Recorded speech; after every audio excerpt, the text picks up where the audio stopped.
আসসালামু আলাইকুম। সংবাদে আপনাদের সবাইকে স্বাগত জানাচ্ছি। আমি ফিরোজ তোহা। শুরুতেই আরবে কেবলস সংবাদ শিরোনাম।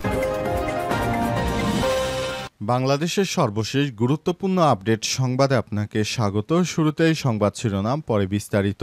প্রথমে জানাবো ৩ আগস্ট ঘিরে নেতাকর্মীদের উদ্দেশ্যে এনসিপির বার্তা। আগামী ৩ আগস্ট বাংলাদেশের জন্য একটি ঐতিহাসিক দিন হতে যাচ্ছে বলে বার্তা দিয়েছে জাতীয় নাগরিক পার্টি এনসিপি।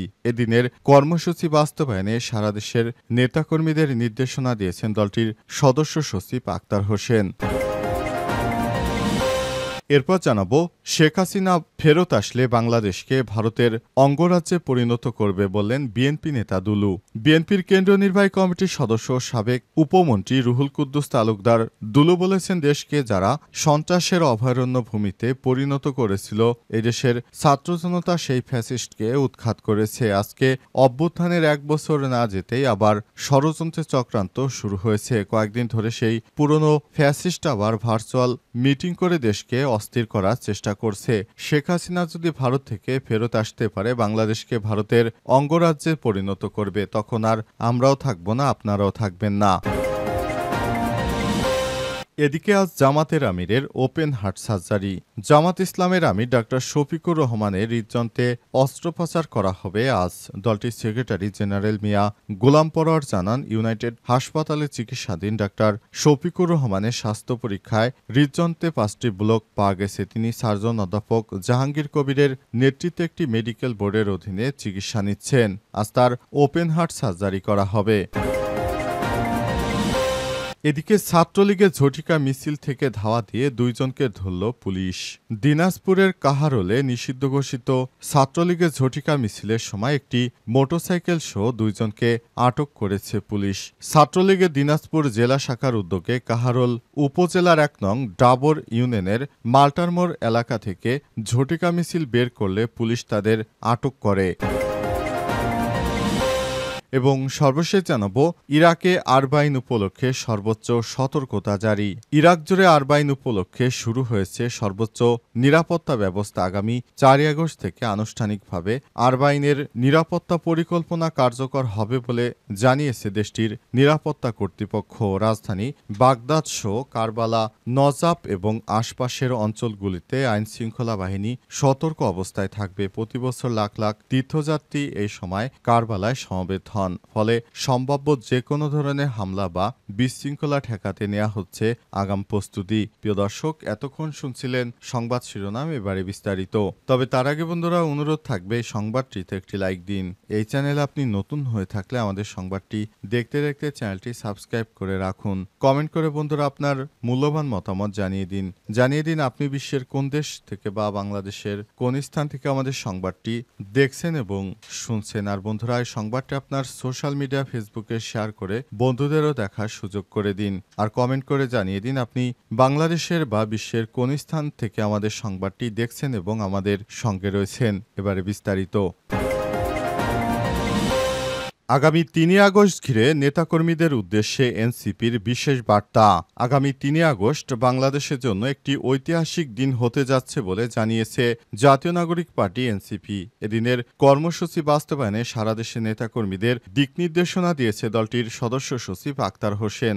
সারা দেশের নেতাকর্মীদের উদ্দেশ্যে শিরোনামে এনসিপির প্রচার ও প্রকাশনা বিষয়ক সম্পাদক মোহাম্মদ মিরাজ মিয়া স্বাক্ষরিত এক বিজ্ঞপ্তিতে এই তথ্য জানানো হয়। বিজ্ঞপ্তিতে বলা হয়েছে, বিপুল আগ্রহ এবং জনসমাগমের মাধ্যমে এনসিপি তার মাসব্যাপী দেশ গর্ব জুলাই পদযাত্রা কর্মসূচি সম্পন্ন করেছে। বিগত জুলাই মাস জুড়ে এই বাংলাদেশের অসংখ্য জনপদে, গ্রামগঞ্জে, শহরে, নগরে এনসিপি গিয়েছে, কথা বলেছে শ্রমিক, কৃষক, দিনমজুর, গৃহিণী সহ এদেশের বিভিন্ন পেশাজীবী মানুষের সঙ্গে। সেখানে এনসিপির নেতৃত্ববৃন্দ প্রতিশ্রুতি দিয়েছিল, পদযাত্রা শেষে জনগণের এই কথাগুলো তারা তুলে ধরবেন, ঘোষণা করবেন নতুন বাংলাদেশের প্রতিশ্রুতি। 2024 সালে 3 আগস্ট যেখানে 1 দফার ঘোষণা হয়েছিল, সেই শহীদ মিনারে আগামী 3 আগস্ট রোজ শনিবার 1 দফার ঘোষক নাহিদ ইসলাম আসছেন এনসিপিকে নিয়ে। সেখানেই তুলে ধরবেন বিগত 1 মাস ধরে পাওয়া এই দেশের নাগরিকদের ভাবনাগুলো, তাদের চাওয়া পাওয়া, আগামীর বাংলাদেশ বিনির্মাণের এনসিপির প্রতিশ্রুতিগুলো এবং ঘোষণা করবেন জুলাই ঘোষণাপত্র ও সনদ বাস্তবায়নের দাবি দাবিতে পরবর্তী কর্মসূচি। শেখ হাসিনা আসলে বাংলাদেশকে ভারতের অঙ্গরাজ্যে পরিণত করবে বললেন দুলু।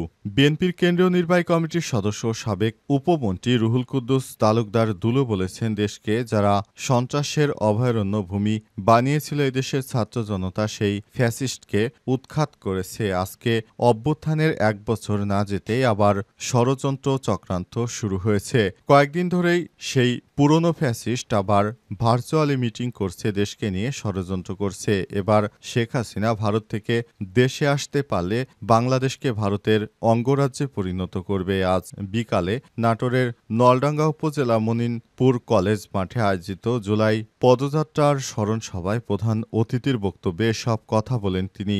রুহুল কুদ্দুস তালুকদার দুলু বলেন, ছাত্র জনতার আন্দোলনের মুখে ফ্যাসিস্ট শেখ হাসিনা চোখের সামনে পালিয়ে গেছে। শেখ হাসিনা 15 বছর অবৈধভাবে ভোটারবিহীন ক্ষমতায় ছিল। এখন যতই ষড়যন্ত্র করুক সেই সুযোগ আর বাংলাদেশের মানুষ দেবে না। যতই ভার্চুয়ালি মিটিং করেন না কেন শেখ হাসিনাকে আর মানুষ সুযোগ দেবে না। সব রাজনৈতিক দলকে ঐক্যবদ্ধ থাকার আহ্বান জানিয়ে তিনি আরও বলেন, দেশের যত রাজনৈতিক দল আছে সবার প্রতি আমার আহ্বান, সবাই মিলে যেভাবে ফ্যাসিস্টকে উৎখাত করেছিলেন, তাড়াতাড়ি করেছিলেন, সেভাবে আপনারা সবাই ঐক্যবদ্ধ থাকুন। পতিত ফ্যাসিস্ট যেন আর কোনো সুযোগ না পায়। সবাইকে মিলেমিশে থাকতে হবে। আজ জামাতের আমিরের ওপেন হার্ট সার্জারি।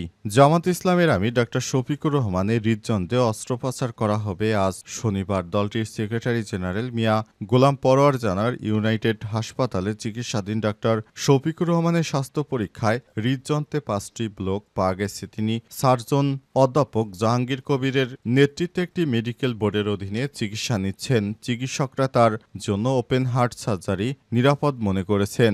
আর সেখানে অস্ত্রোপচার করা হবে। আমিরের মোবাইল ফোন ব্যবহার সীমিত করা হয়েছে। সাক্ষাৎ প্রার্থীদের হাসপাতালে না যেতে অনুরোধ জানিয়েছেন আমির। গত 19 জুলাই সোহরাওয়ার্দী উদ্যানে জামাতের আমির সমাবেশে বক্তব্য দেওয়ার সময় 2বার ঢলে পড়েন শফিকুর রহমান। পরে বসে বসে বক্তৃতা দেন তিনি।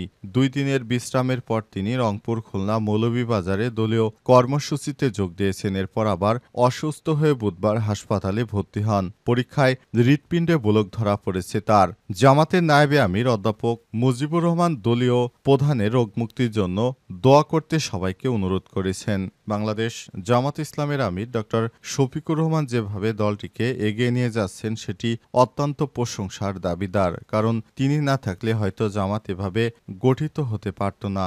জামাত যেভাবে ধ্বংস হয়ে গেছিল সেখান থেকে তারা যেভাবে ফিরে এসেছে, এর জন্য ডক্টর শফিকুর রহমানের কোনো বিকল্প নেই। কারণ তিনি হাল ধরেছেন। তার হাল ধরাতেই জামাত ফিরে এসেছে তার গৌরবময় জায়গায়। সুতরাং বাংলাদেশ জামাত ইসলামকে কোনো তুচ্ছভাবে দেখার সুযোগ নেই বলে মন্তব্য করেছেন তিনি। ছাত্রলীগের ঝটিকা মিছিল থেকে ধাওয়া দিয়ে 2 জনকে ধরল পুলিশ। দিনাজপুরের কাহারোলে নিষিদ্ধ ঘোষিত ছাত্রলীগের ঝটিকা মিছিলের সময় একটি মোটরসাইকেল সহ 2 জনকে আটক করেছে পুলিশ। আজ ছাত্রলীগের দিনাজপুর জেলা শাখার উদ্যোগে কাহারোল উপজেলার 1 নং ডাবের ইউনিয়নের মাল্টার মোড় এলাকা থেকে ঝটিকা মিছিল বের করলে পুলিশ তাদের আটক করে। গ্রেপ্তারকৃতরা হলেন দিনাজপুর শহরের ঘাসিপাড়া মহল্লার খুরশিদ আলমের ছেলে মোহাম্মদ আরিফ আলম ও সুয়ারি এলাকার জব্বারের ছেলে মোহাম্মদ আসাদ। আর তারা ছাত্রলীগের নেতা বলে জানিয়েছে পুলিশ। পুলিশ জানায়, আজ কাহারোল উপজেলার 1 নং ডাবর ইউনিয়নের মাল্টার মোড় এলাকায় বাংলাদেশ ছাত্রলীগ দিনাজপুর জেলা শাখার উদ্যোগে গণতন্ত্রের পথ ধরে ফ্যাসিস্ট ইউনূসকে বিদায় কর স্লোগান সম্মিলিত ব্যানার নিয়ে 10 থেকে 12 জনের একটি ঝটিকা মিছিল বের হয়। এ সময় এলাকাবাসী তথ্যটি কাহারোল থানায় অবগত করলে খবর পেয়ে পুলিশ সদস্যরা ঘটনাস্থলে গিয়ে তাদের ধাওয়া করেন। এক পর্যায়ে পুলিশ একটি মোটরসাইকেল সহ 2 জনকে আটক করে থানায় নিয়ে যায়। কাহারোল থানার ভারপ্রাপ্ত কর্মকর্তা ওসি রুহুল আমিন 2 ছাত্রলীগ নেতাকে আটকের বিষয়টি নিশ্চিত করে জানান, মামলার বিষয়টি প্রক্রিয়াধীন রয়েছে। ছাত্রলীগ কোনোভাবে যেন কোনো ধরনের নাশকতা করতে না পারে সে ব্যাপারে সর্বাত্মক সতর্ক অবস্থানে রয়েছে পুলিশের সদস্যরা।